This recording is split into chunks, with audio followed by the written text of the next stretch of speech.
Hello everyone, welcome back to our YouTube channel Appify. So today in this video I'm going to show you how to set fingerprint lock on your Signal app. So without any further delay, let's jump into our video.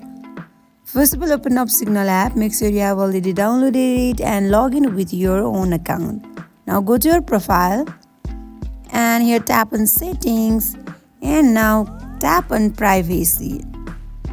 So here on bottom you can see screen lock.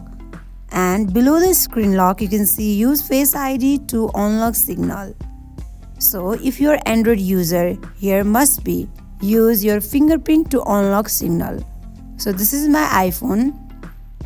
So it is shown that use Face ID to unlock Signal. Simply turn on it. Then it will automatically use your Face ID to unlock Signal. That Face ID you have used on your mobile device, on your Android device.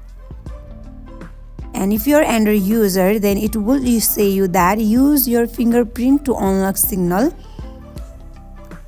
So it will automatically set your fingerprint to unlock your Signal account. So this is how you can turn on screen lock or set fingerprint on your Signal account. So that is it for today. If you guys like this video, do not forget to like, comment and subscribe our channel. Thank you for watching.